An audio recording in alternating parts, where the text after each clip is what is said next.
Buenas tardes a todos los que están presenciando esto. Me llamo Dolores Ramírez Gutiérrez. Soy originario de un pequeño poblado cercano a Guadalajara, tengo 78 años y la mayor parte de mi vida he residido en la Ciudad de México.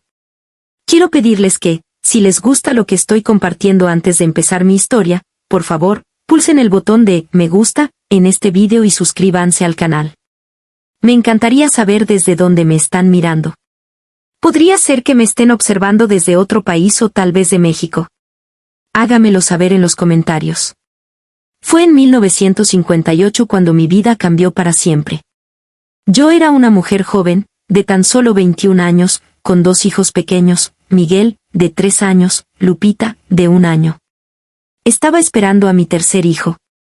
En una casa pequeña de adobe, situada en las afueras de la Ciudad de México, vivíamos. Roberto, mi marido, era un hombre laborioso que se entregaba por nosotros, pero el dinero nunca llegaba a ser suficiente, aunque él trabajara en la construcción desde que salía hasta que se ponía el sol. Una tarde, al llegar a casa Roberto tenía una mirada distinta en sus ojos. Me sujetó las manos y me expresó, Dolores, si continuamos de esta manera nos vamos a morir de hambre. Un amigo me informó que los Estados Unidos están empleando a trabajadores de México mediante el programa Bracero. Soy capaz de ganar en un día lo que aquí obtengo en una semana. Sentí como si me hubieran arrojado un cubo de agua fría. ¿Te vas a marchar? ¿Y nosotros qué? ¿Y este bebé que está por venir? Con lágrimas en los ojos y acariciando mi barriga de 5 meses, le pregunté. Mientras me secaba las lágrimas, él me prometió que solo serían 2 años. Conseguiré el dinero necesario para adquirir un terreno más amplio, edificar una casa mejor y posiblemente iniciar un pequeño negocio. Nuestros hijos merecen un futuro más prometedor que el presente. No logré dormir esa noche. Intentaba recordar cada rasgo de su rostro mientras observaba a Roberto, quien dormía junto a mí. Sus manos ásperas. Esas manos que levantaron nuestra diminuta casa, ladrillo a ladrillo, su bigote, que le agradaba siempre acomodar antes de salir, la pequeña cicatriz cerca de la ceja izquierda que tenía desde niño. No podía concebir cómo serían los días sin su presencia, sin oír su risa, sin que me rodeara con sus brazos mientras cocinaba. El día de su partida llegó 2 semanas más tarde. Nos levantamos antes de que salga el sol. Le empaqué un poco de comida para el viaje y preparé sus frijoles preferidos. Puso a los niños su mejor ropa, aunque ellos, con esa poca edad, no comprendían lo que ocurría. Miguel, nuestro hijo mayor, se sujetaba a las piernas de su padre como si presintiera que no lo volvería a ver durante un largo periodo. Te prometo que te escribiré cada semana, me dijo Roberto mientras aguardábamos el autobús que lo trasladaría a la frontera. Y te enviaré dinero en cuanto reciba mi primer pago. Cuando vi el autobús a lo lejos, sentí que mi corazón se rompía en 1000 pedazos. Roberto me dio un abrazo muy fuerte y, después, se agachó para abrazar a nuestros pequeños. Cuida a mamá y a tu hermana pequeña, le dijo a Miguel, quien asintió con la seriedad que un niño de 3 años puede tener. Lo último que observé fue su mano, despidiéndose desde la ventana del autobús, mientras se alejaba y levantaba una nube de polvo en el camino. No sabía en ese momento que Roberto sería la última persona a la que vería. Las primeras semanas fueron muy difíciles. Los niños indagaban incesantemente por su papá y yo apenas lograba contener las lágrimas al explicarles que había viajado lejos para trabajar y brindarnos una vida más adecuada. Cuando ellos se dormían por las noches, yo lloraba en silencio hasta quedarme dormida. Pero la vida continuó. 2 meses después de su partida, me llegó la carta inicial. Estaba redactada en una hoja arrugada con la caligrafía irregular de Roberto, quien había adquirido el aprendizaje de leer y escribir ya en su vida adulta. Mi estimada Dolores, decía. He llegado a California, aunque el viaje fue largo y complicado. Estoy laborando en los campos de fresas. El trabajo es arduo, bajo el sol todo el tiempo, pero tienen un buen salario. Es raro ver a nuestros hijos crecer. Echo de menos tu comida. Me hace falta dormir con tu respiración al lado. Te envío algo de dinero con esta carta. Utilízalo con sabiduría. Te prometo que pronto habrá más. Te quiero, Roberto. Se enviaron dólares americanos con la carta. Nunca había observado tanto dinero al mismo tiempo. Los guardé como un tesoro, empleándolos solamente para lo más vital. Medicamentos para cuando se enfermaran, leche para los niños y materiales para arreglar el techo que goteaba al llover. Durante casi un año, las cartas y el dinero continuaron llegando con regularidad. Roberto me hablaba de su trabajo, de los individuos a los que había conocido y de lo distinto que era todo allí. En cada carta me repetía su promesa de regresar en 2 años con el dinero suficiente para transformar nuestras vidas. Nuestro tercer hijo nació el 15 de diciembre del año 1958. Lo nombré Roberto, como su padre, con la esperanza de que algún día tuvieran la oportunidad de conocerse. Le mandé un mechón de cabello negro y abundante con el que nació nuestro hijo a mi esposo, al que le escribí para darle la noticia. Ahora somos 4 los que te estamos esperando. Le escribí un mensaje. Tu hijo tiene los mismos ojos y la misma nariz que tú. Es como si te hubiera conocido antes de que nacieras. Las semanas se sucedieron y no obtuve respuesta. Supuse que posiblemente había cambiado de trabajo o de residencia. Es posible que las cartas se hubieran perdido. Con paciencia, aguardé, orando cada noche para que se encontrara bien y no le hubiera ocurrido nada malo. Y entonces, un día, tras casi 3 meses sin novedades, me llegó una carta. No era de Roberto, sino de un hombre que se llamaba Juan Martínez y que decía ser colega de trabajo de mi marido. Empecé a leer la carta con las manos temblorosas.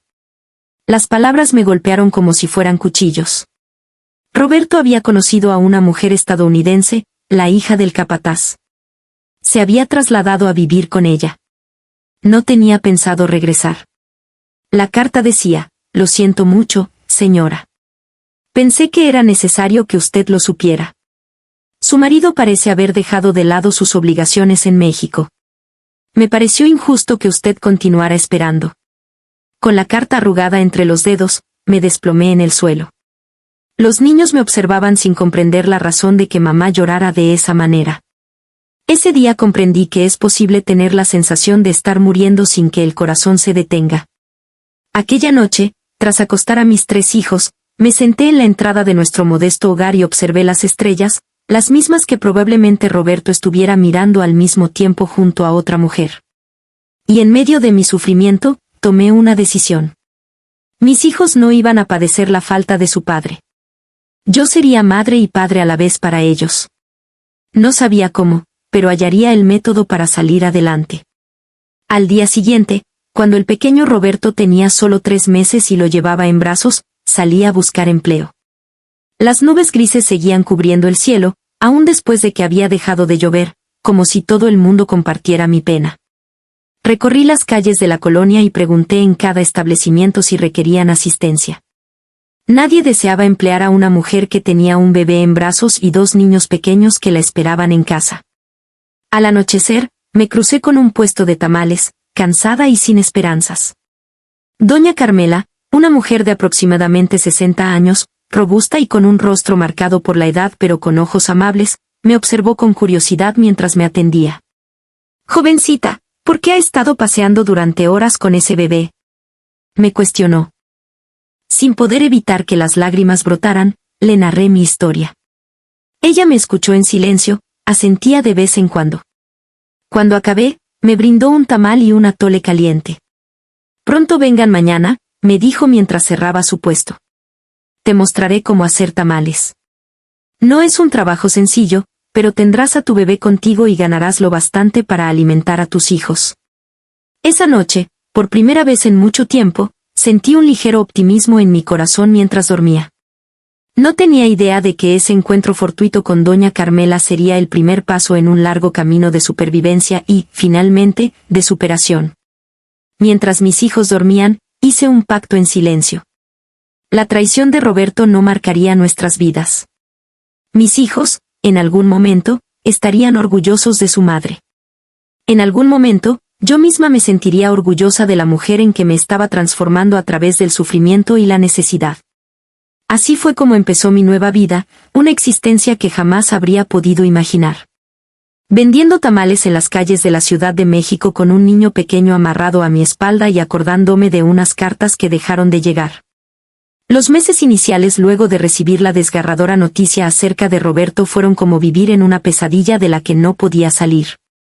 Me despertaba cada día antes de que el sol saliera, cuando la ciudad todavía estaba dormida y las calles vacías, para empezar a hacer los tamales en la pequeña cocina que doña Carmela me había dejado usar. Mis manos, que anteriormente solo habían experimentado labores domésticas, ahora se acostumbraban al duro proceso de amasar la masa, elaborar los rellenos y envolver cada tamal en hojas de maíz con cuidado. Mientras yo trabajaba, el niño Roberto dormía en una canasta que había sido improvisada. Miguel y Lupita, a pesar de ser todavía muy pequeños para comprender del todo lo que estaba pasando, me brindaban su ayuda. Miguel, dándome las hojas de maíz, Lupita, sentada en un rincón y jugando con muñecas de trapo que había confeccionado yo misma, utilizando recortes de tela vieja en las escasas horas que tenía para descansar. Casi todas las noches, cuando lo arropaba, Miguel me preguntaba, ¿cuándo volverá papá? Esta pregunta me atravesaba el corazón como un cuchillo, pero aprendí a mantener la compostura. Tu papá está muy lejos, mi cielo, le contestaba mientras le acariciaba el cabello. Está trabajando arduamente en otro país. No me atreví a decirles lo que realmente sucedió nunca.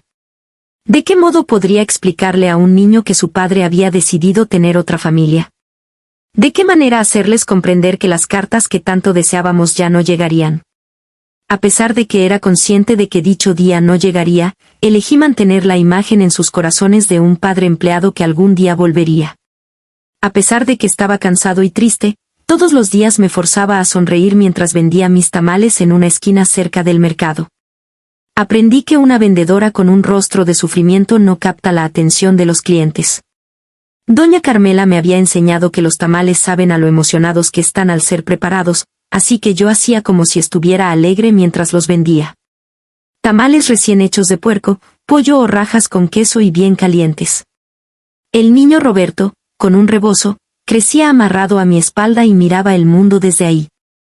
En ocasiones, los clientes asiduos le llevaban obsequios pequeños, como un sonajero de madera, una fruta o un dulce. Me consoló en mis primeros días oscuros la solidaridad de las personas sencillas. Habitábamos en un cuarto pequeño que habíamos logrado alquilar en una vecindad, un lugar singular donde todos juntos dormíamos, preparábamos la comida y comíamos sobre un petate que sacaba cada noche. Las pertenencias que teníamos se ajustaban en 2 cajas de madera que había encontrado en el mercado, desechadas. La pobreza era un compañero constante, pero yo me esforzaba para que mis hijos no sintieran el peso de nuestras limitaciones. Un acontecimiento inesperado sucedió a fines de 1959, casi un año después de que Roberto se marchó. Cuando observé que un hombre de apariencia fatigada y vestido con ropa polvorienta de viaje se acercaba, estaba vendiendo mis tamales como lo hacía todos los días. Al identificarlo, mi corazón dio un vuelco. Era Pedro, el hermano más pequeño de Roberto, quien residía en Guadalajara y a quien no habíamos visto desde que nos casamos. Cuando me vio, Dolores exclamó: «Finalmente te hallo. He estado buscando por ti en medio barrio». Mientras el pequeño Roberto dormía y los demás niños jugaban no muy lejos, nosotros nos sentamos en un banco del parque cercano. Pedro me observó con una combinación de vergüenza y compasión. «Vine porque recibí una carta de Roberto», me comunicó. «En última instancia. Me solicitó que te visitara y te dijera que lo perdones». Me sentí sin aire. Regresó. «¿Está en México?», pregunté, con una combinación de miedo y esperanza. Pedro sacudió la cabeza. «No», continúa en California, pero me escribió para contarme todo acerca de la mujer americana y de su nueva vida allá. Antes de seguir, hizo una pausa incómoda. Me solicitó que te diera esto. Sacó un sobre arrugado de su bolsillo. Lo abrí con manos temblorosas. Dentro había una nota corta y $100. Para mis hijos e hijas. Lo siento. $100 por dejarnos, $100 por incumplir sus promesas y $100 por arruinar nuestra familia. Al mirar ese dinero, sentí una mezcla de rabia y humillación que me consumía por dentro. Yo no lo quiero, dije, mientras intentaba devolverle el sobre a Pedro. Comunícale a tu hermano que no requerimos de su compasión. El sobre no fue tomado por Pedro. Dolores tiene en mente a tus hijos. Esta cantidad de dinero puede ser de gran ayuda para ellos. Roberto me comunicó que mandará más cuando tenga la oportunidad. Cuando sea capaz, repito con amargura. O cuando se acuerde de que tiene 3 hijos en México. No, Pedro, no voy a estar esperando pacientemente las migajas que nos mande cuando su conciencia le pese demasiado. Por último, guardé el dinero. No por mí, sino por mis hijos.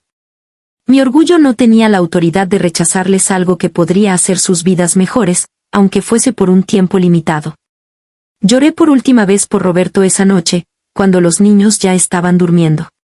Lloré por la joven inocente que era, por los anhelos que habíamos tenido en común y por la familia que no llegamos a formar. Y después, al igual que quien sepulta a un muerto, también enterré mis esperanzas de que algún día regresara. La visita de Pedro significó otra transformación en nuestras vidas. Antes de irse, me comentó acerca de su esposa Carmen, quien estaba empleada en una fonda de Guadalajara. ¿Por qué no te vienes con nosotros?, me propuso. Carmen tendría la posibilidad de instruirte más acerca de cocina. Tendría la posibilidad de trabajar con ella. Tal vez tendrías más posibilidades en Guadalajara. Tomé en cuenta su propuesta durante varios días. Si me mudara, significaría alejar a mis hijos del único hogar que conocían, aunque fuera muy modesto. Significaría dejar el pequeño negocio de tamales que ya tenía clientes constantes, pero también significaría empezar de nuevo, lejos de los recuerdos que Roberto me traía en cada esquina de nuestro barrio. Al final opté por quedarme. La Ciudad de México, a pesar de ser tan dura, me había instruido en cómo sobrevivir. Aquí había hallado mi propia fuerza. Había encontrado que podía sustentar a mis hijos con el trabajo manual. Mudarse a Guadalajara implicaría, de alguna forma, continuar dependiendo de la familia de Roberto. Y yo ya había tomado la decisión de que iríamos solos. Tomé una decisión que transformaría nuestro rumbo con el dinero que Roberto había enviado. He arrendado un pequeño local cerca del mercado. Era apenas un cuarto con una ventana que daba a la calle, pero significaba el primer paso hacia una auténtica independencia. Ya no sería únicamente la tamalera que se ponía en una esquina. Ahora tendría un sitio permanente donde los clientes pudieran localizarme.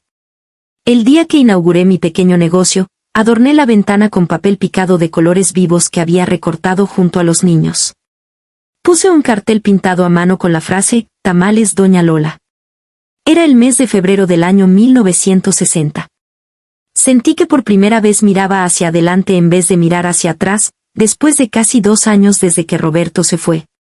Los meses posteriores fueron de labor continua. Me despertaba a las 3 de la mañana para elaborar la masa y los distintos rellenos. La primera tanda de tamales ya estaba lista a las 6. Miguel, que ya contaba con 5 años, me ayudaba a limpiar el local antes de dirigirse a la escuela primaria que estaba a una corta distancia.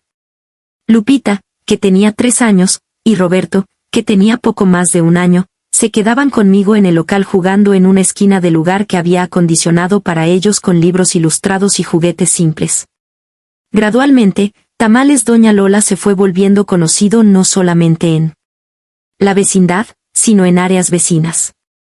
La masa de mis tamales era más esponjosa, los rellenos eran más abundantes y el sabor era más fuerte debido a las especias que combinaba siguiendo una fórmula que había ido mejorando. Los clientes empezaron a realizar pedidos para fiestas y celebraciones.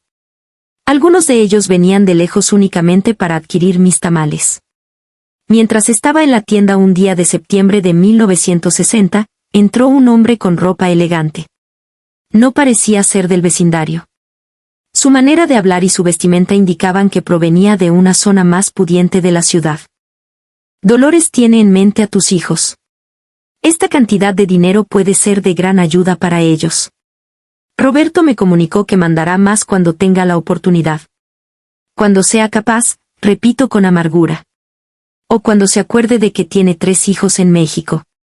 No, Pedro, no voy a estar esperando pacientemente las migajas que nos mande cuando su conciencia le pese demasiado. Por último, guardé el dinero. No por mí, sino por mis hijos.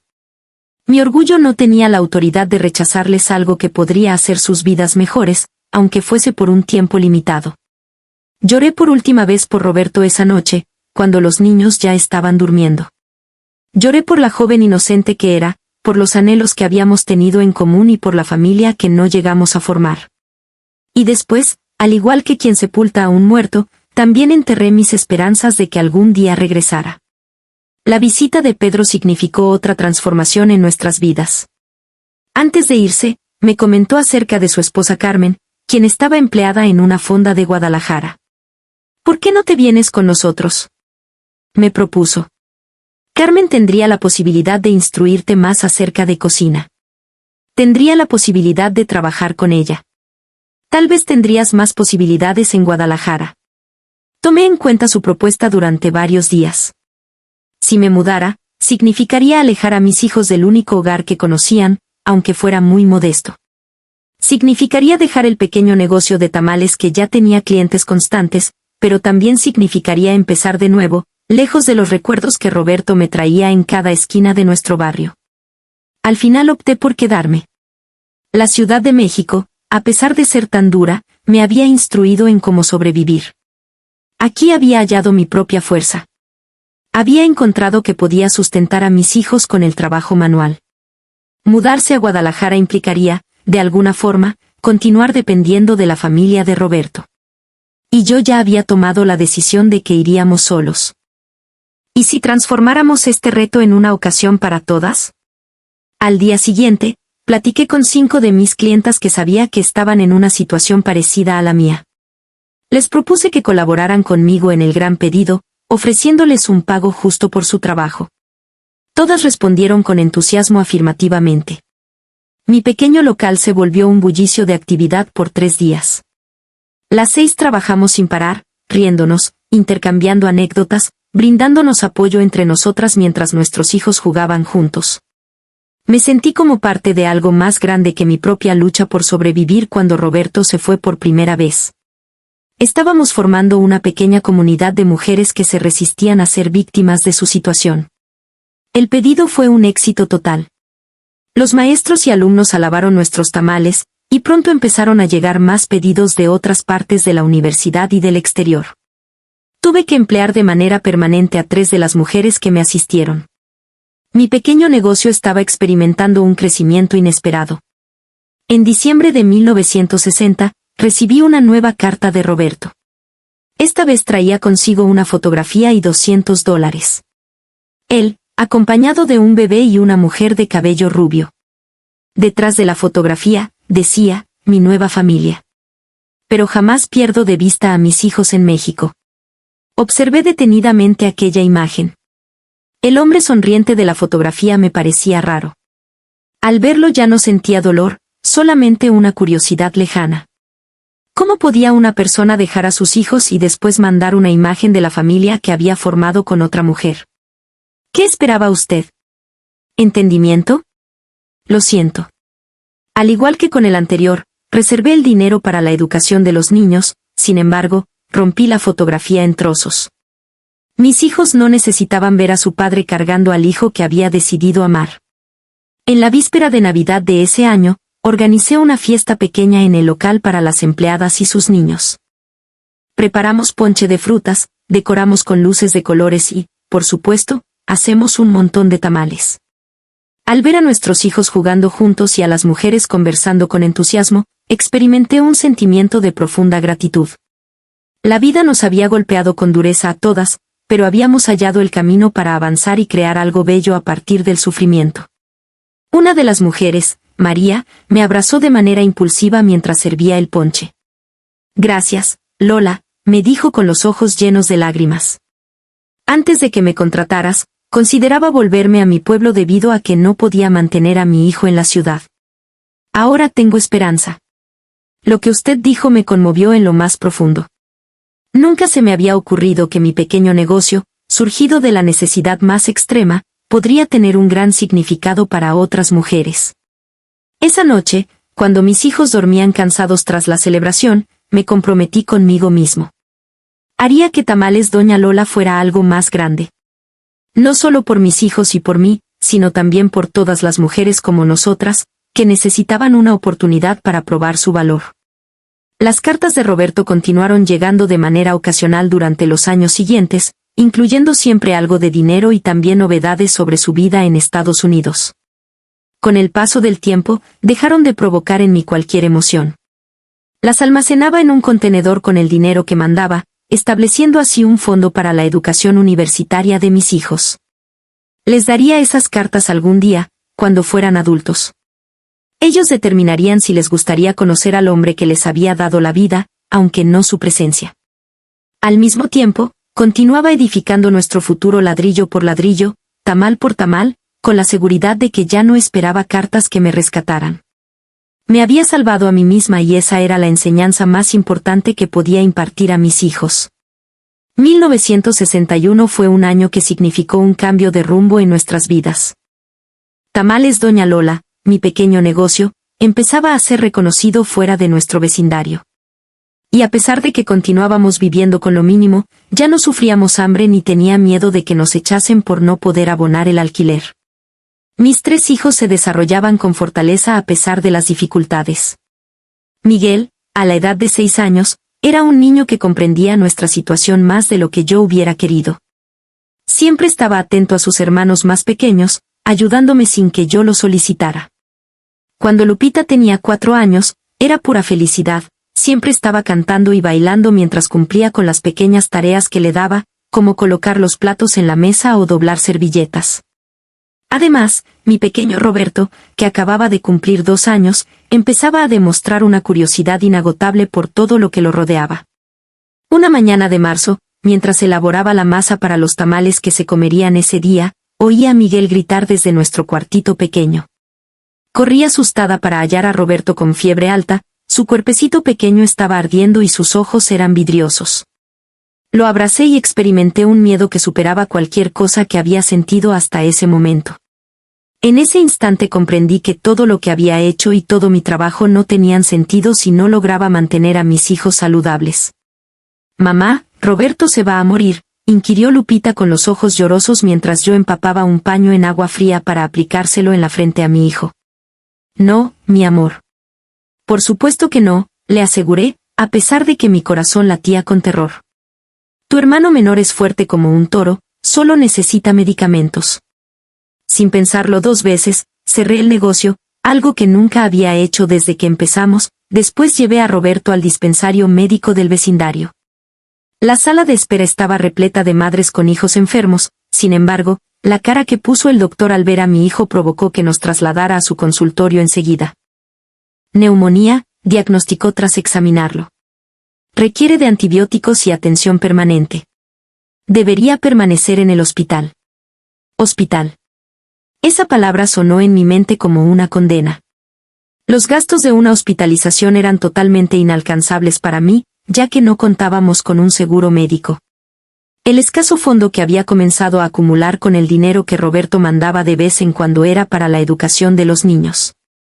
No deseaba tocarlo a menos que fuese completamente indispensable. «¿No existe otra alternativa, doctor?», le pregunté mientras sostenía a mi hijo, que tenía problemas para respirar. El doctor me observó con una combinación de compasión y resignación que me era familiar. Era la mirada que los profesionales dirigían a las mujeres como yo, madres solas sin recursos adecuados. «Es posible que le dé los antibióticos y le explique cómo cuidarlo en casa», concedió al final, «pero deberá supervisarlo día y noche. Si su condición empeora, aunque sea levemente, debe traerlo de inmediato». Salí del dispensario con los medicamentos y un Roberto pequeño, febril. Cuando llegué a casa, improvisé una cama para él en la mesa de la cocina, así podía observarlo mientras trabajaba. No estaba en condiciones de esperar más tiempo para cerrar el negocio. Para sobrevivir, requeríamos ese ingreso diario.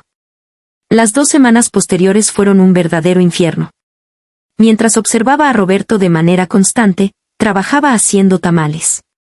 Por las noches, no dormía y verificaba su temperatura y respiración cada hora. Miguel y Lupita tuvieron que crecer con mayor rapidez. Les enseñé a tomar la temperatura y a identificar señales de alerta si en algún momento necesitaba un descanso.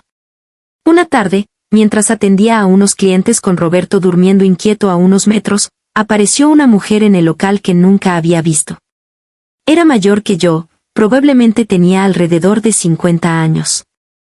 Tenía un rostro amable, pero marcado por arrugas prematuras y vestía con la pulcritud simple de alguien que cuida su apariencia pese a tener recursos escasos.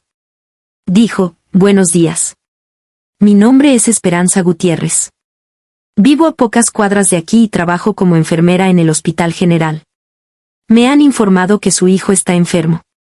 La observé con asombro y un poco de desconfianza.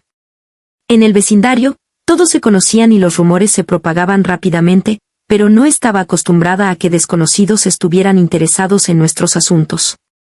«Sí, mi hijo más pequeño tiene neumonía», contesté con precaución. «El médico me recetó medicamentos y lo estoy atendiendo en casa». Esperanza se aproximó a Roberto y, con la naturalidad de quien ha cuidado a múltiples niños enfermos, le puso una mano en la frente. «Todavía tiene fiebre», dijo. «Es posible que lo revise. Le prometo que no le voy a hacer daño». Confié en ella gracias a algo que había en su voz y en la confianza serena de sus movimientos. Asentí y observé que, con manos expertas, escuchaba su respiración, revisaba su garganta y examinaba los ganglios de su cuello. Finalmente dijo que está respondiendo al tratamiento, pero de manera muy lenta. Requiere inhalaciones para mejorar su respiración. Dispone de una olla para hervir agua. Le enseñé mi sencillo equipo de cocina y ella me enseñó la manera de elaborar inhalaciones caseras con eucalipto y manzanilla. Esa noche, tras cerrar el negocio y siguiendo sus indicaciones, preparé la primera inhalación para Roberto. El efecto se produjo casi de inmediato. Su respiración se hizo menos dificultosa y fue capaz de dormir con más tranquilidad. Después de su turno en el hospital, Esperanza empezó a pasar por el local todos los días. Lo examinaba a Roberto y me daba instrucciones acerca de cómo cuidarlo de mejor manera. En ocasiones, traía medicamentos que, de acuerdo con ella, habían sobrado en el hospital, pero yo sospechaba que los adquiría con su propio dinero. Una tarde, le pregunté, ¿por qué me ayuda?, mientras observábamos a Roberto jugar con sus hermanos, ya recuperado. Al menos no nos conocíamos. Esperanza sonrió con un aire de determinación y melancolía que me pareció conocido. Yo estaba en su situación hace 20 años, me confesó, con 2 hijos y después de que mi esposo falleciera en un accidente en la fábrica donde laboraba. Como no tuve ayuda de nadie, estuve a punto de perder a mi hijo menor debido a una fiebre que no pude controlar. Me prometí que si alguna vez me encontraba con otra madre en una situación parecida, llevaría a cabo lo que nadie hizo por mí. Lo que usted dijo me conmovió en lo más profundo. No me sentí totalmente sola en mi lucha la primera vez que Roberto se había ido. Yo no fui la primera mujer en recorrer este camino, pues otras ya lo habían hecho antes que yo y algunas de ellas sobrevivieron para ayudar a las que venían detrás. Cuando Roberto se recuperó del todo, le hice a Esperanza los tamales más deliciosos que jamás había preparado, con ingredientes especiales que normalmente no podía costear. Era mi manera de agradecerle, no solo por rescatar a mi hijo, sino también por devolverme la confianza en la humanidad. Mi pequeño negocio continuaba expandiéndose mientras 1961 avanzaba y nos adentrábamos en 1962. Los pedidos grandes empezaron a ser más comunes, y pronto me di cuenta de que necesitaba contratar más ayuda. Tomé la decisión de seguir el modelo de Esperanza y busqué específicamente a madres solas del vecindario. Mujeres que, por ejemplo, batallaban para sacar a sus hijos adelante sin ayuda. Tamales Doña Lola empleaba a 7 mujeres para el verano de 1962, todas con trayectorias parecidas a la mía. No obstante, la prosperidad también conllevó nuevos desafíos. Un hombre vestido con traje y una actitud arrogante entró al local un día de agosto, cuando estábamos preparando un pedido de gran tamaño para una boda. Era don Aurelio, propietario de muchos negocios en la zona y famoso por sus prácticas abusivas hacia los comerciantes pequeños. «Este es el famoso negocio de tamales que me está robando clientes», comentó con desprecio mientras miraba a su alrededor. «Lo suficientemente miserable para la fama que posee». Me sequé las manos con el delantal y, usando toda la dignidad que logré reunir, me dirigí hacia él. «¿En qué puedo asistirlo, señor? Si vino a degustar nuestros tamales, le sugiero que pruebe los de queso con chile poblano. Son los preferidos por nuestros clientes regulares». Don Aurelio se burló. «No he venido a comprar nada, señora. He venido para informarte que esta calle ahora está bajo mi protección. Todos los negocios abonan una cuota semanal para asegurarse de que nada les suceda. Sentí un estremecimiento a lo largo de mi espalda, lamentablemente. Había oído hablar de este tipo de extorsión, pero nunca imaginé que mi negocio pequeño sería tan relevante como para captar la atención de alguien como don Aurelio. Lo siento, pero no podemos pagar las cuotas, respondí con determinación. Solo nos alcanza para que el negocio siga funcionando y para alimentar a nuestras familias. El hombre se aproximó tanto que fui capaz de percibir el aroma a cigarrillo mezclado con el perfume costoso que usaba. No me estás comprendiendo, doña Lola, pronunció con voz amenazante pero suave. Esto no es opcional. Pagas o corres el riesgo de que tu hermoso negocio sufra un accidente. ¿No crees que sería una pena que un incendio arrasara con todo lo que has logrado? Vi a las mujeres que habían dejado de trabajar para presenciar la escena con horror, así como a mis hijos, quienes jugaban en un rincón que había preparado para ellos. Sentí impotencia ante la amenaza de lo que había construido con tanto esfuerzo. Don Aurelio se despidió diciendo, volveré el viernes para recoger el primer pago, que será de 200 pesos, ni uno menos. Las mujeres comenzaron a llorar y lamentarse cuando él se marchó. Todas entendían lo que eso implicaba. Si pagábamos, nunca dejaríamos de hacerlo y el dinero que a duras penas nos alcanzaba en la actualidad no sería suficiente. Si no pagábamos, corríamos el peligro de quedarnos sin nada. Como siempre que requería pensar, me senté en la puerta esa noche después de acostar a los niños. La situación me hacía recordar con dolor mi relación con Roberto, otro hombre que venía para controlar mi vida y demandar algo de mí. Para recordarme que, como mujer sola, era vulnerable, sin embargo, ya no era la misma Dolores asustada que había presenciado a su esposo partir en un autobús. Había logrado sobrevivir a la enfermedad de mi hijo, a la pobreza y al abandono. No iba a permitir que un malhechor arruinara lo que habíamos edificado. El día siguiente, convoqué a todas las empleadas antes de abrir la tienda. Vamos a pagar, les informé. Y no nos dejaremos intimidar tampoco. Les conté mi plan. Nos dirigiríamos a hablar con cada uno de los negocios de la calle, y con todos aquellos que ya le estaban pagando a don Aurelio. Les sugeriríamos unirse y presentar una denuncia en conjunto. Si bien éramos vulnerables individualmente, juntos tendríamos una oportunidad. Las 72 horas siguientes fueron una lucha contra el tiempo. Nos turnábamos para visitar a los otros comerciantes mientras manteníamos el negocio funcionando. Algunos estaban resignados, otros tenían miedo. Sin embargo, al compartir con ellos nuestra historia y explicarles que éramos madres solas batallando por nuestros hijos, muchos optaron por unirse a nosotros. El jueves por la noche, ya teníamos un grupo de 14 comerciantes listos para acudir a la comisaría al día siguiente. Recopilamos, entre todos, suficientes evidencias y testimonios de las amenazas y extorsiones que habíamos padecido. El viernes por la mañana, en vez de abrir el negocio, lo cerramos con un cartel que decía, cerrado por asuntos comunitarios. Regresaremos mañana. No teníamos con quién dejar a nuestros hijos, así que fuimos juntos a la comisaría. El oficial de guardia, al principio, nos observó con desinterés, como si nuestras quejas fueran una incomodidad menor en su jornada. Pero su actitud cambió cuando vio la multitud de personas, cuando oyó las historias una detrás de otra y cuando le enseñamos las evidencias que habíamos recolectado. Requeriré que cada uno haga una declaración formal, afirmó al final, y deberán estar dispuestos a testificar si el caso llega a los tribunales. Durante todo el día, nos turnamos para cuidar a los niños en la comisaría mientras cada uno hacía su declaración. Al salir, la noche ya había caído y nos sentíamos exhaustos, pero unidos por un renovado sentido de solidaridad. Don Aurelio fue detenido aquella misma noche, cuando se presentó a cobrar en uno de los establecimientos. Nos dijeron después que su red de extorsión abarcaba varios vecindarios de la ciudad y que nuestra denuncia colectiva había alentado a muchos otros comerciantes a hablar. A pesar de ser mínima en el esquema general, esa victoria nos otorgó a todas un renovado sentido de poder. Ya no éramos víctimas esperando a que los problemas nos aplastaran, sino mujeres con capacidad para unirse y pelear por lo que era justo. Los meses posteriores fueron de crecimiento sostenido para Tamales Doña Lola. Después de que el peligro de don Aurelio fue eliminado, tuvimos la oportunidad de invertir más en el negocio. Adquirimos una estufa más grande, Optimizamos el local e incluso empleamos a un joven del vecindario para que hiciera entregas de grandes pedidos en la casa. En el año 1962, durante la Navidad, organicé una fiesta particular en el establecimiento. Aunque enfrentamos dificultades, habíamos tenido un año próspero y deseaba compartir nuestra buena suerte con la comunidad que nos había brindado su apoyo.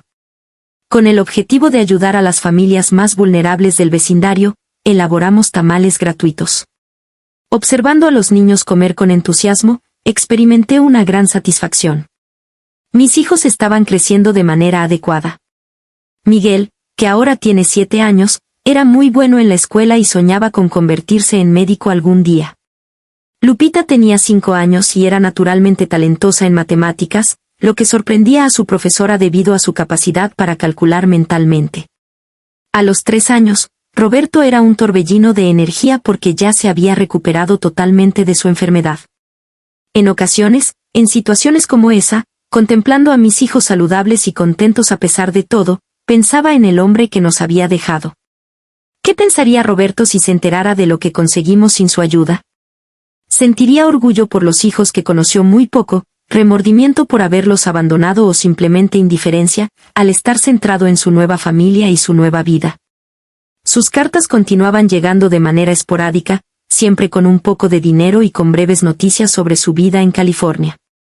Las guardaba sin leerlas a fondo, incorporando el dinero al fondo destinado a la educación universitaria de los niños. Era lo único que toleraba de él y únicamente porque creía que era la mínima obligación que tenía con sus hijos. Una noche, mientras limpiábamos el local después de cerrar, Miguel me planteó la pregunta que había temido durante años. «Mamá, ¿por qué papá no viene a visitarnos nunca? Los padres de mis amigos viven con estos o, por lo menos, van a visitarlos. Nuestro padre no nos quiere». Me quedé paralizada con el trapo de limpieza en la mano, tratando afanosamente de encontrar las palabras adecuadas. Había ensayado esta conversación en mi mente numerosas veces, pero ahora que se aproximaba el momento, todas las explicaciones me parecían insuficientes.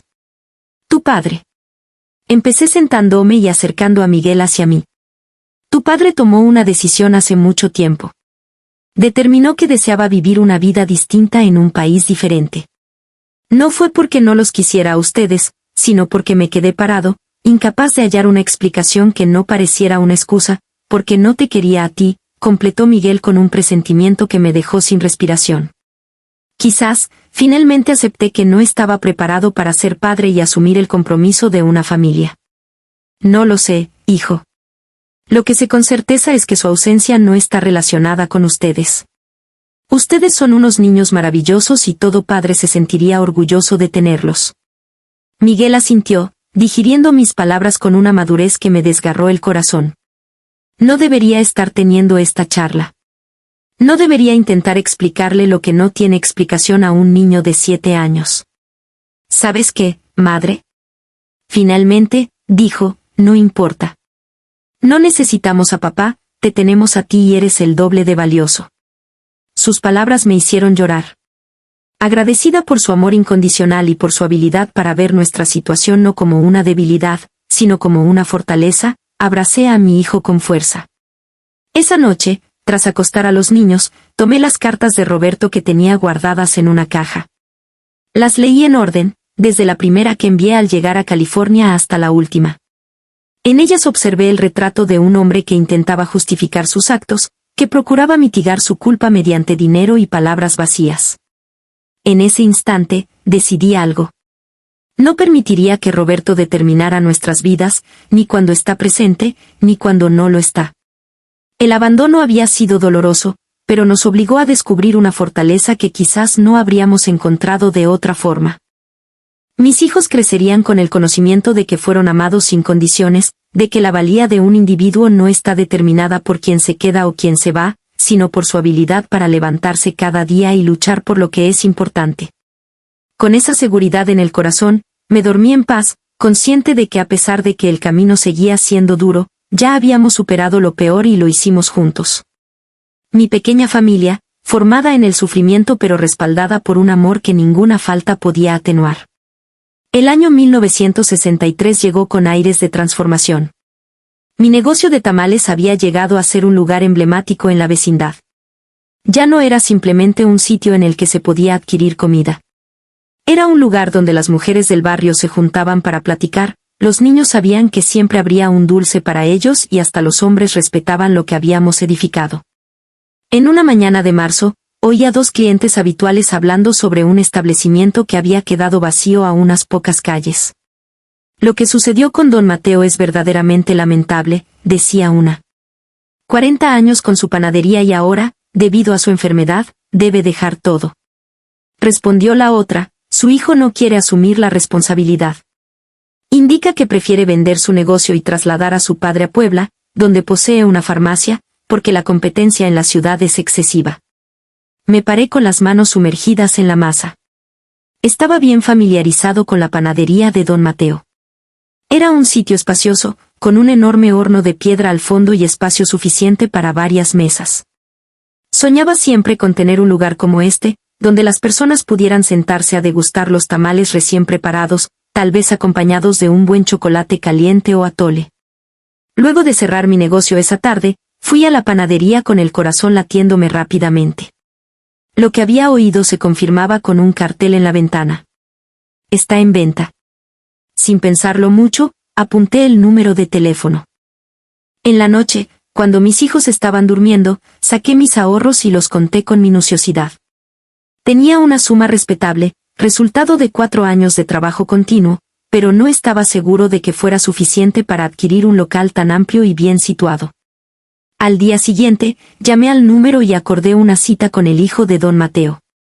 Era un hombre de edad media, con la misma cara bondadosa que su padre, aunque tenía una actitud más pragmática y menos sentimental. En la medida que recorríamos el local, me explicó que mi padre creó este negocio desde cero. Llegó de España solamente con la receta de pan que su padre le había enseñado. Le duele el corazón venderlo, pero la salud ya no le deja trabajar. Y yo tengo mi vida en Puebla. ¿A cuánto asciende su petición?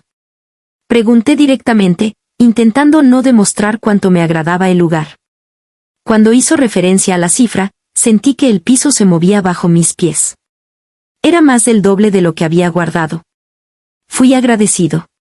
Con una combinación de desilusión y tranquilidad. Puede que no sea conveniente arriesgarme a dar un paso tan grande.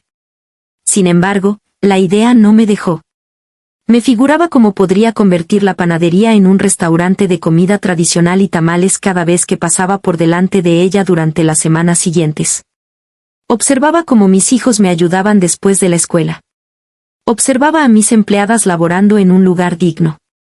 Los miraba a los clientes disfrutar nuestras recetas en un ambiente cálido, en vez de llevárselas para comerlas en otro lugar. Mientras Miguel preparaba la cena una tarde, se acercó con un papel en la mano. Encontré esto en el fondo de tu caja, me dijo, mientras me lo enseñaba. Lo identifiqué al instante. Como ya era habitual en mí, había guardado sin abrir la última carta de Roberto, que llegó unas semanas antes. La cogí con curiosidad. Usualmente, sus cartas incluían un poco de dinero y breves noticias sobre su vida, sin embargo, hacía tiempo que había dejado de interesarme lo que Roberto tuviera que decir. Me quedé sin respiración cuando abrí el sobre. En el interior, había una suma de dinero que nunca antes había enviado, además de una nota corta para mis hijos. Mi empresa en California ha tenido éxito y deseo que ellos también cuenten con un futuro seguro. No lo veas como un obsequio para ti, sino como una responsabilidad que estoy llevando a cabo hacia ellos. Las palabras eran frías, casi crueles por su intencionada lejanía. Sin embargo, el dinero era precisamente lo que me hacía falta para reunir la cantidad necesaria para adquirir la panadería de don Mateo. Esa noche no dormí, discutiéndome entre la oportunidad y el orgullo. ¿Tenía que emplear ese dinero para expandir mi empresa o tenía que conservarlo exclusivamente para la educación de mis hijos, como había hecho con todos los montos previos enviados por Roberto? ¿No sería también una manera de garantizar su futuro el hecho de expandir el negocio? Al final, opté por hablar con ellos. Al día siguiente por la mañana, convocé a mis 3 hijos a la mesa del desayuno. Les tengo algo relevante que contar. Les conté sobre la panadería de don Mateo, sobre mi anhelo de transformarla en un restaurante y acerca del dinero que su padre había mandado. Este dinero es para ustedes, les expliqué. Y quiero que lo sepan, si utilizo el dinero para adquirir el local, será una inversión en nuestro futuro como familia. Sin embargo, la decisión debe ser tomada por todos.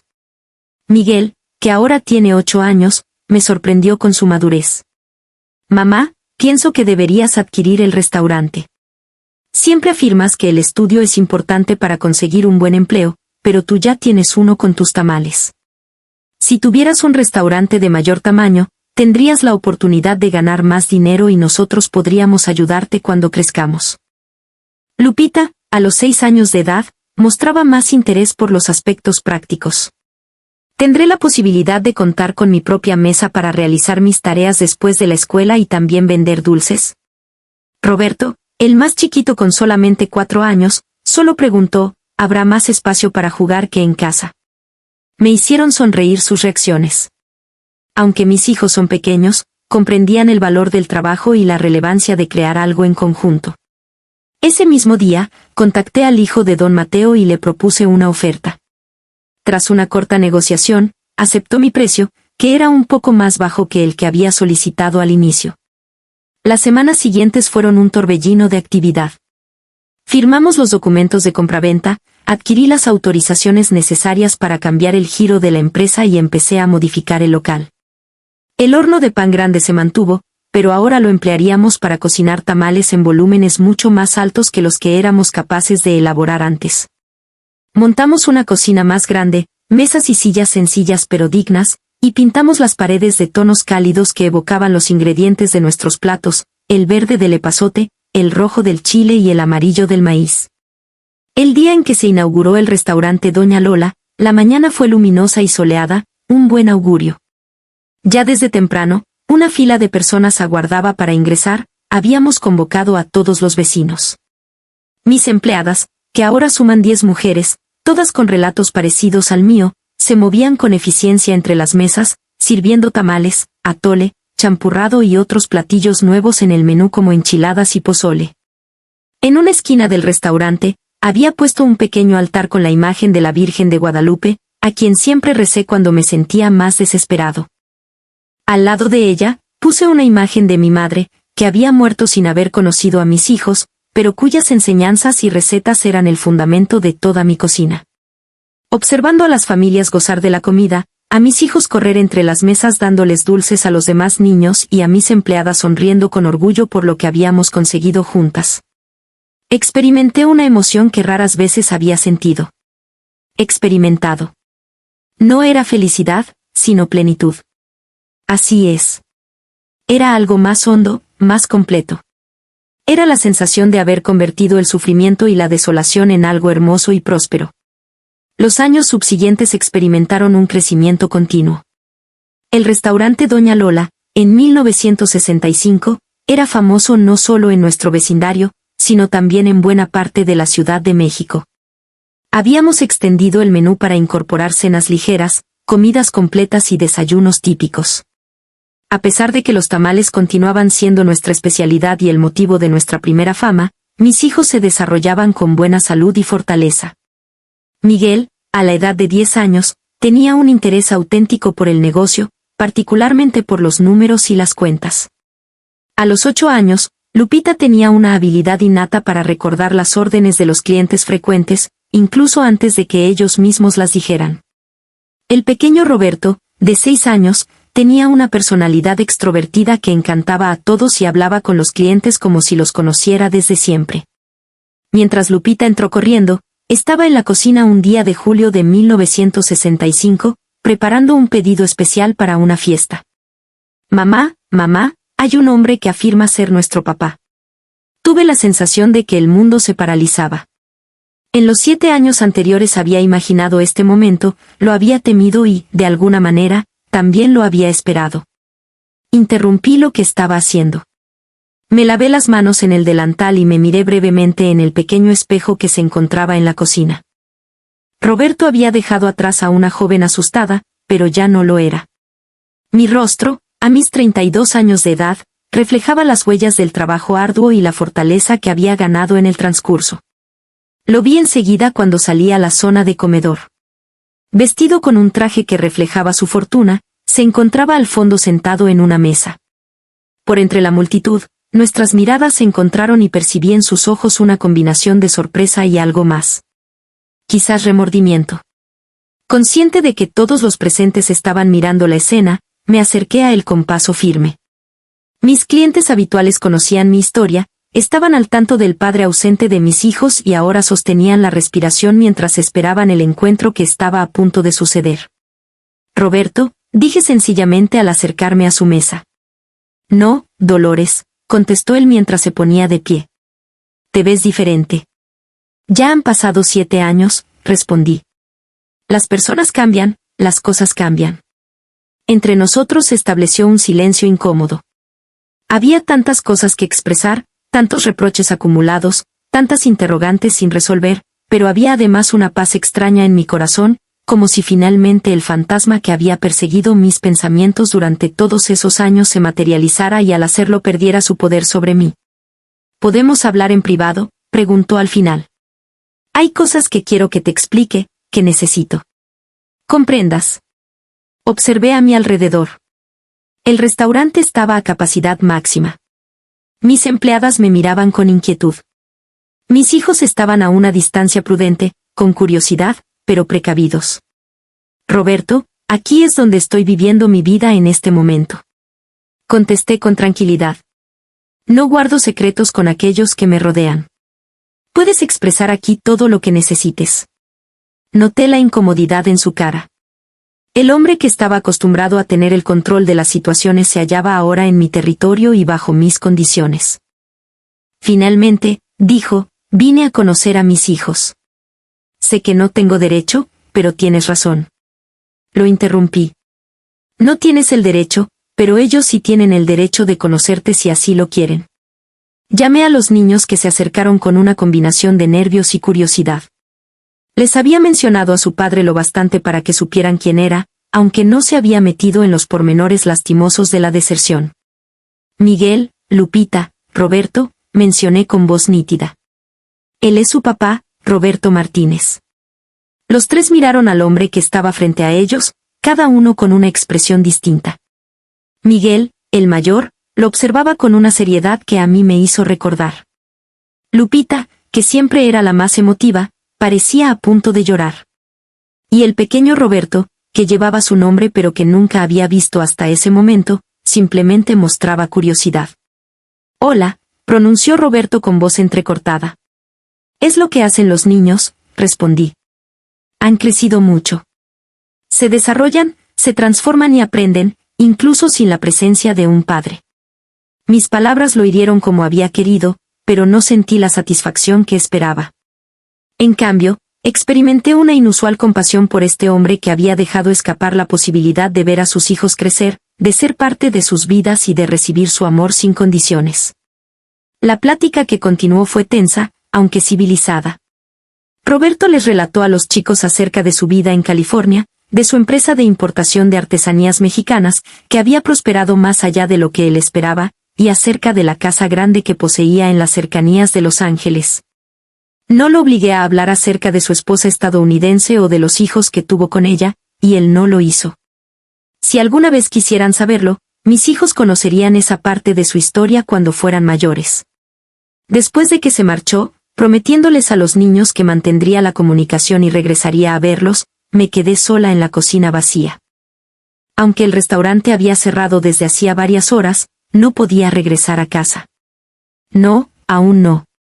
Tenía que procesar lo que había ocurrido, el cierre inusual de un capítulo que había mantenido abierto durante tantos años. No experimentaba odio contra Roberto. Me percaté con asombro. Por supuesto, tampoco el amor. Lo que sentía era una suerte de gratitud distante. Tal vez ahora, si él no se hubiera ido y hubiera mantenido su promesa de regresar en 2 años, viviríamos en una casa pequeña y dependeríamos de su trabajo en la construcción. Yo me ocupaba únicamente de las tareas domésticas, como era la expectativa para las mujeres de mi generación. Su abandono, que en su momento consideré la peor tragedia posible, me había forzado a descubrir una fortaleza que no sabía que tenía. Me había forzado a crear algo personal, que en la actualidad provee sustento no solo a mi familia, sino también a muchas más. Me había forzado a averiguar quién era Dolores Ramírez, aparte de ser la mujer de Roberto Martínez. Mientras cerraba la cocina y me disponía a regresar a casa, donde mis hijos ya estaban dormidos bajo el cuidado de María, una de mis empleadas más confiables, recordé a todas las mujeres que habían trabajado en mi restaurante durante todos estos años. Algunas eran parecidas a mí, viudas o huérfanas, batallando para sacar a sus familias adelante. Otras enfrentaban circunstancias distintas, pero no menos difíciles. Todas teníamos en común la experiencia de afrontar un mundo que no había sido creado para que las mujeres triunfaran por sí mismas. No obstante, lo hacíamos. Con cada tamal que hacíamos y con cada cliente que se iba contento de nuestro restaurante, evidenciábamos que el final de la historia no tenía por qué ser la traición, el dolor o el abandono, a menudo estos eran el principio de una historia mucho más emocionante. Con esa seguridad, cerré la puerta del restaurante que había surgido a raíz de la necesidad más apremiante y que en ese momento representaba todo lo que habíamos conseguido. Mañana será otro día de trabajo arduo, con retos permanentes, triunfos menores y posiblemente también nuevas derrotas. Pero ya no andaba sola. Contaba con mis hijos, contaba con mi comunidad de mujeres fuertes y contaba con algo que nunca nadie podría arrebatarme. El conocimiento seguro de mi valor. El trayecto desde la venta de tamales en la calle hasta mi propio restaurante había sido extenso y complicado. Sin embargo, cada paso, cada sacrificio y cada lágrima que derramé en silencio para no mostrarme quebrantada ante mis hijos merecieron la pena. Porque en estos momentos, si alguien mencionaba a Doña Lola en la Ciudad de México, ya no pensaban en la mujer que había sido víctima de una traición o que había sido abandonada. Pensaban en la mujer que había hecho algo bello a partir de las cenizas de un sueño quebrado, en la mujer que había convertido el sufrimiento en fuerza y lo necesario en oportunidad. Y esa era, más que nada, la herencia que deseaba dejar a mis hijos. La certeza de que, sin importar cuántas veces la vida te derribe, siempre puedes levantarte nuevamente con el corazón decidido a continuar luchando y la cabeza en alto. Los años posteriores a la sorpresiva visita de Roberto aportaron una extraña tranquilidad a nuestras vidas. El restaurante prosperaba, mis hijos se volvían más independientes y crecían con buena salud. Y había hallado un equilibrio que jamás pensé que sería posible. En ocasiones, por las noches, al observar el negocio que había creado desde cero, me cuestionaba si todo eso habría sido posible sin el doloroso abandono. Un nuevo capítulo en nuestra historia tuvo lugar en el año 1967.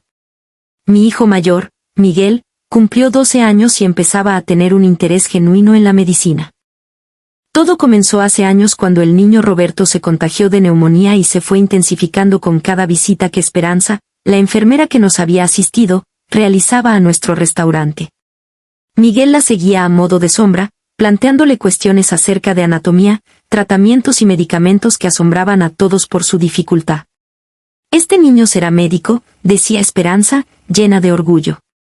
Posee la curiosidad y la compasión requeridas. Sus palabras se me incrustaban en el corazón como dulces agujas. Un doctor. Mi hijo, el niño que había nacido en la pobreza y había experimentado el hambre y el abandono, anhelaba sanar a otras personas. ¿Cómo podría yo, una mujer que tiene solo educación primaria, ayudarlo a lograr un sueño tan grande? Miguel se me acercó con una hoja de papel en la mano una tarde, cuando estábamos cerrando el restaurante. Era un volante del renombrado Instituto Nacional de Medicina Preparatoria, una escuela secundaria especializada que preparaba a los jóvenes para la educación médica posterior. Con determinación me dijo, quiero presentar el examen de admisión, mamá. Sé que es complicado ingresar, pero Esperanza asegura que tengo chances si estudio bastante. Con manos temblorosas, tomé el folleto. La matrícula era muy cara, mucho más de lo que habíamos invertido en educación alguna vez. Y eso sin incluir el coste de los uniformes, los libros y el transporte diario hacia la otra parte de la ciudad, donde estaba situada la escuela. Miguel, mi amor. Empecé a buscar las palabras correctas para no desilusionarlos. Esta escuela es para los hijos de abogados y médicos, para las familias con un alto nivel económico y para los hijos de mujeres valientes que construyeron un restaurante desde cero. Me interrumpió con una certeza que me dejó sin aliento. Tú siempre afirmas que, si trabajamos arduamente, podemos alcanzar lo que nos proponemos. ¿Por qué no iba a ser aplicable esto para mí? Sus palabras, mis propias enseñanzas reflejadas como en un espejo, me hicieron callar. ¿Quién era yo para coartar las ilusiones de mi hijo cuando yo había superado todas las expectativas? Finalmente, dije que harías ese examen y que si ingresabas, hallaríamos la forma de pagarlo, aunque tuviera que trabajar de día y de noche. El cuarto se iluminó con la sonrisa de Miguel. Aquella noche, observándolo estudiar bajo la luz de una lámpara hasta muy tarde, me prometí que ninguno de mis hijos vería sus sueños frustrados por falta de recursos. No después de todo lo que habíamos construido, no después de todos los sacrificios. Los meses posteriores fueron intensos. Miguel, con un compromiso que me llenaba de orgullo, estudiaba repartiendo su tiempo entre los libros y la asistencia en el restaurante. Lupita, que ya contaba con 10 años, tomó más responsabilidades para posibilitar que su hermano se enfocara en su preparación. El niño Roberto, de 8 años, nos asombraba a todos con su talento innato para los números, realizando las cuentas del restaurante con una exactitud que muchos adultos envidiarían. En tanto, yo estaba buscando maneras de incrementar nuestros ingresos. Empezamos a brindar servicio de banquetes para ocasiones especiales, extendimos el horario del restaurante y hasta comencé a ofrecer una pequeña línea de tamales empacados que distribuíamos en tiendas de abarrotes ubicadas en barrios más acomodados. El día en que se realizó el examen, hizo frío y llovió. Ambos nerviosos pero decididos, acompañé a Miguel hasta la entrada del instituto. Mientras lo observaba ingresar al majestuoso edificio, pensé en la joven asustada que había sido, cuando hacía casi una década veía partir a Roberto en ese autobús, convencida de que mi vida llegaba a su fin. ¿Cuán distinta era ahora? Observando a mi hijo dar sus primeros pasos hacia un futuro prometedor, sintiendo no desesperación, sino esperanza. Te prometo que estaré aquí cuando salgas, le dije mientras le besaba la frente. Sea lo que sea, estoy orgullosa de ti. Las 3 horas que duró el examen parecieron interminables. Recé, anduve bajo la llovizna, adquirí un café que casi no probé y al final observé a Miguel salir entre la multitud de candidatos. Cuando me vio, su expresión seria se convirtió en una sonrisa. ¿Cómo te fue?, le pregunté mientras lo abrazaba. Pienso que bien, contestó con precaución. Contesté todas las preguntas, aunque algunas eran muy difíciles. Ahora solo nos queda aguardar. La espera se prolongó durante un mes, periodo en el que la vida siguió. El restaurante, los demás niños, las cuentas por pagar y los pequeños retos y victorias cotidianas. Y así, una mañana de mayo, la carta llegó. Con manos temblorosas, Miguel la abrió mientras todos nosotros sosteníamos la respiración. Susurró incrédulo, entré. Accedí. La alegría que vino después fue indescriptible. Gritos de felicidad, lágrimas y abrazos. Mis trabajadoras, que habían estado al tanto de todo el proceso con el interés de aquellos que veían a Miguel como parte de su familia ampliada, se sumaron a la celebración. Esa noche, después de cerrar el restaurante, celebramos una fiesta pequeña en honor a la hazaña. Al observar a mis 3 hijos bailar juntos, me embargó una profunda emoción. Me dejé sentir, por primera vez, el orgullo completo de lo que habíamos conseguido. No solo la supervivencia, que fue nuestro primer objetivo, sino algo de mucho mayor valor, la capacidad de soñar y anhelar un futuro distinto. Sin embargo, pronto la alegría se convirtió en una realidad práctica. La carta de aceptación incluía la relación de los costos, matrícula, uniformes, libros y materiales para el laboratorio. Una cantidad que significaría un sacrificio significativo para nuestro presupuesto familiar, aunque no imposible. Esa noche, tras poner a los niños en la cama, tomé el cofre donde almacenaba los ahorros de la familia y el dinero que Roberto seguía mandando ocasionalmente para los niños. Era un monto considerable, pero destinarlo a la educación de Miguel significaría postergar otros planes, como el de extender el restaurante o la opción de adquirir una vivienda más amplia para la familia. Al observar los billetes organizados con cuidado, me acordé de mi propia niñez. Como hija de campesinos, solamente fui a la escuela hasta los 12 años. Mi padre determinó que una niña no requería más educación que aprender a escribir, leer y hacer cálculos elementales. Las mujeres están hechas para el hogar, afirmaba, sin malicia, pero con la certeza de quien repite una verdad indiscutible. Con qué frecuencia había anhelado yo tener la oportunidad que Miguel tiene ahora.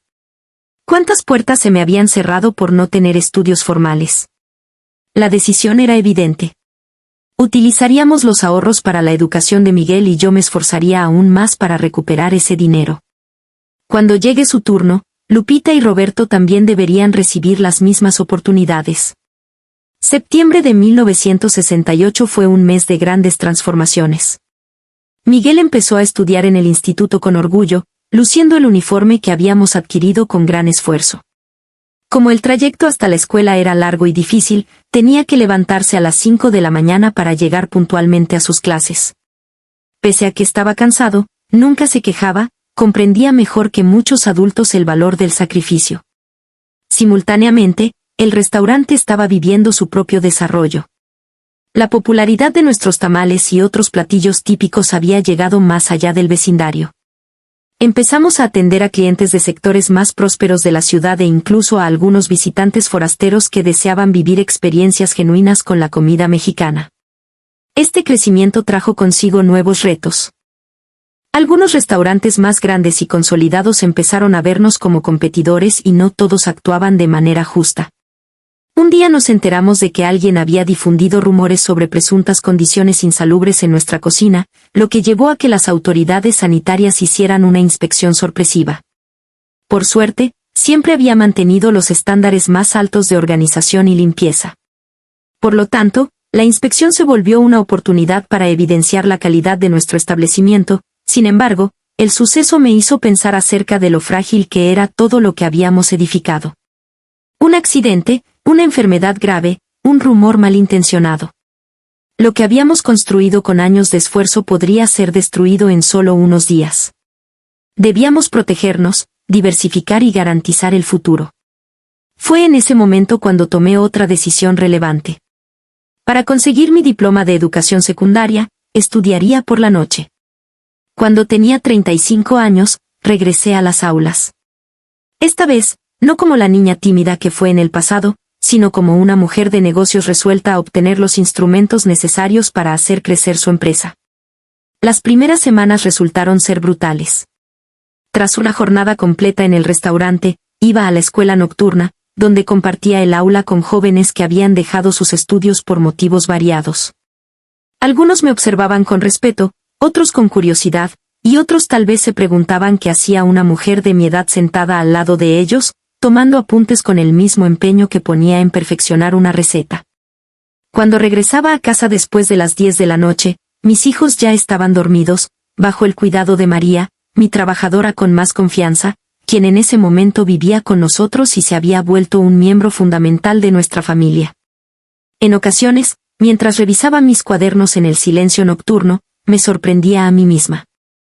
Dolores Ramírez, la mujer que antes pensaba que su vida se acababa cuando su esposo la dejó, ahora estudiaba literatura y álgebra al mismo tiempo que cuidaba a 3 hijos y dirigía un restaurante con éxito. El mundo que nos rodeaba también experimentaba cambios. México atravesó un periodo de convulsión en 1968.